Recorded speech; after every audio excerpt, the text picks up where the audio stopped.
This is the thing that I think crypto just brings this leveling. Do you think we are finally at that point where the banks and the current institutional system has finally realized maybe there's a different way? Yeah, I think so. I don't think they can ignore it anymore. I don't think they can fight it legally anymore. I know just a couple of days ago there was a pushback from a banking sort of association in the United States.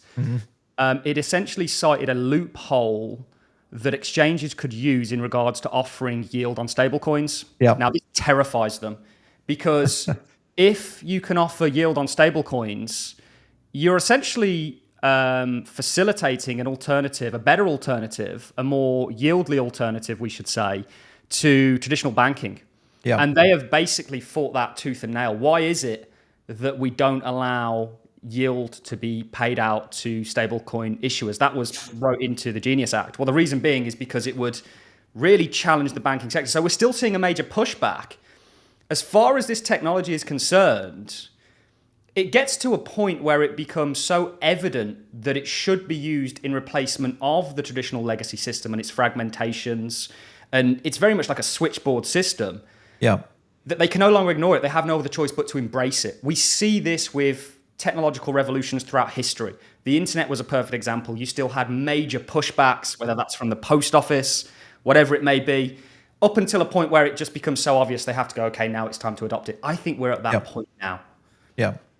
Well, and I think the easy thing to pick here is watch what they are saying, because sometimes they'll tell you their strategy in plain sight.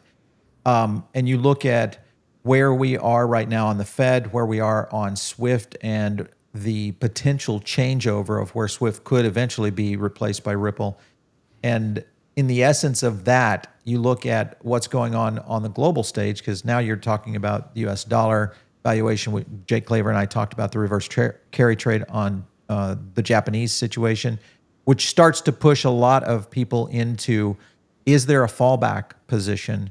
Should we get into trouble with our treasuries? And this is one of the things that we're dealing with right now with the Fed, which of course has been very sticky on not changing rates. And of course, that's probably going to happen in September. But I want to play another clip for you. And this was something you and I talked about before the show. I'll bring it up real quick. This, of course, is President Trump addressing something very interesting. Listen to what he had to say here. That behind the scenes, the technical backbone of the financial system is decades out of date, many, many years out of date. You know that. Paul and others are straightening it out, but payments and money transfers are costly and take days or even weeks to clear. Under this bill, the entire ancient system will be eligible for a 21st century upgrade using the state-of-the-art crypto technology. Who would have thought we would have been saying that 2 years after? All right, so come on, Rupert. Why didn't he just say the word Ripple? You know, he sounds like a Ripple salesman, right? Yeah, he right. Sounds like the best Ripple salesman.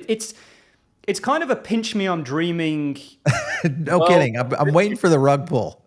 Yeah, absolutely. I'm waiting for the rug pull. You know, you're kind of waiting to wake up at this point and find out that you've been asleep for a while. But, you know, they're really interesting. You mentioned SWIFT just before we went into that. Now, Larry Fink wrote a letter to his investors this year. And in that, a quote is, "But today relying on SWIFT feels like routing emails through the postal office." Bingo.